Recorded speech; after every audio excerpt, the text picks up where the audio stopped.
and it's Damascus, more than any other Arab city, that's been the centre of Arab nationalism. It's got a history of bitter struggles against Turks and French.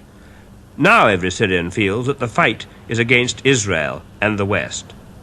The man in the street believes that recently the Americans plotted to overthrow their government, and the evidence is strong. In the cafes, politics are made. Syrians are certain that the West won't help them and that Russia is their friend. Does that mean that the Syrians themselves are becoming communists? Public opinion outside Syria is quite different from the real situation here, because the Americans and all the allies who cooperate with America are describing Syria to be communist. But they are quite mistaken because of many reasons. First of all, Syria is known to be an Islamic country. And we have many capitalists here, and they never think of communism at all. And they attack communism wherever they find it. And they are now being led by the symbol leader, President Nasser, who has never been, charged with communism at all. Our policy is not different from that of President Nasser.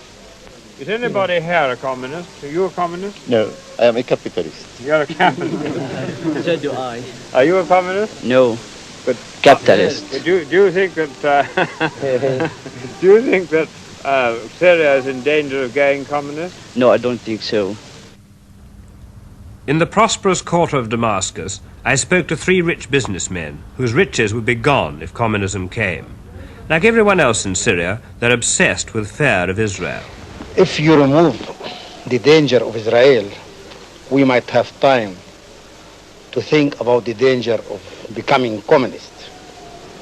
I myself am called a millionaire, but I prefer 100 times to become a communist and not to leave the Jews take my land and take my home and to throw me as a refugee to the desert the way they have thrown our brothers from Palestine. If you answer to a question that I will ask, are you going to attack us again? You mean attack anybody in the Arab world? Any of the Arab world, exactly. But don't you feel that perhaps Syria may have taken at least a partial first step towards becoming a satellite country by this recent economic agreement? Oh, good heavens, no. No satellites. We cannot become a satellite. We have fought our way to independence through a lot of suffering, and we're not going just to give it away like that for nothing. Which way did you vote at the last election? Well, among those for whom I have voted is Khalid Bugdash, a communist member of the parliament. You're a millionaire. Why did you do that? Exactly because I am a millionaire, I have voted for him, because I am accused here to be pro-West. And all my good friends, they are from the Western countries. So many times we explained to them our situation. So many times we tried to correct their mistakes, and they never understood us. So we thought that we put a member in the parliament in order that his voice will reach them, and this will be an advertisement to them. Alarm them, you mean? Alarm and draw their attention. In the bazaars and shops, there are few pictures of Syrian leaders. It's Nasser everywhere. What do you think about Colonel Nasser? Colonel Nasser? Yes. Is a great man for all the Arabs. What do you think about him? He is a good leader. He is a good leader for Arab states.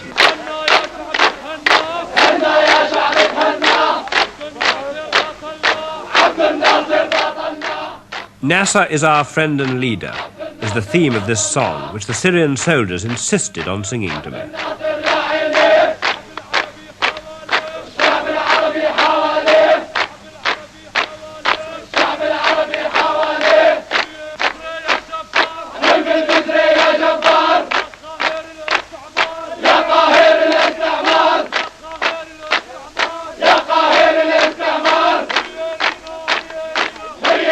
The Syrians have bought a lot of modern arms from Russia. It's doubtful whether even their regular soldiers could use them effectively, nor could these volunteers who belong to the popular resistance movement. Every morning at dawn for 2 hours, these volunteers run round the streets of Damascus. They're practicing street fighting in case the Israelis or the West invade Damascus. Their employers have to pay for their time off work. They're very enthusiastic. The Chief of Staff told me that he was very proud of them and that they would be magnificent fighters. I'm not quite so certain myself.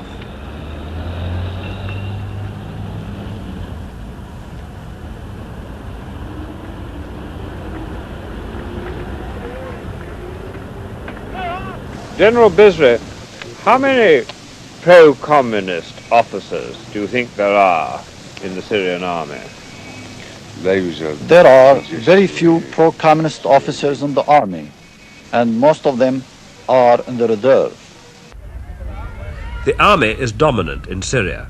It's not true that they don't interfere in politics. They've changed the government several times by force since the war. But this showroom was about the only sign of the Russians that I could find in the Damascus streets. Yaz, Gaz, Maz are all Russian makes of car.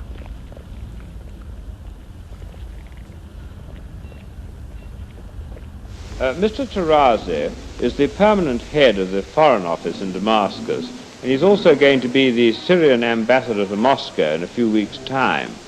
Mr. Tarazi, why is it all right to take a loan from the Russians but not from the West? In fact, the Syrian government has requested a loan 2 years ago from the International Bank for Reconstruction and Development in Washington. But unfortunately, the conditions of the bank were not acceptable for the government because the loan had contained some conditions which could be considered as interfering in the internal affairs of Syria. That man may not be a communist, but in England we'd call him a fellow traveller. But the ordinary Syrian agrees with what he says about the West making unacceptable conditions for any offer of aid. The government certainly has the people behind it. Here's the Prime Minister. He doesn't speak much English, so we had an interpreter to make a simultaneous translation. My first question, no communist. Insofar as communism represents a social and economic doctrine, I can, without any hesitation, declare that the proportion of communists or communist sympathizers in Syria is less than anywhere in the other Arab countries. It is even less than in any Western country. There is only one communist member in our parliament, which is composed of 144 deputies, while in France, for example, the number of communists constitutes a large proportion of the National Assembly, and the same thing applies to Italy. Even in Israel itself, which is the spoiled child of the United States, the communist members of parliament total 13. It is clear, therefore, that the prevailing false impression that communism is spreading in Syria has no foundation in fact. But how are you going to deal with the danger that you may get more Russian technicians here than you really want as a result of this economic agreement? I do not understand this fuss about Soviet technicians, nor the campaign directed against us. First, it has been said, we have become communists. This is not true. Again, it has been said that we have become satellites of Soviet Russia. This also is not true. Our relations with the Soviet Union have been deliberately misconstrued and distorted.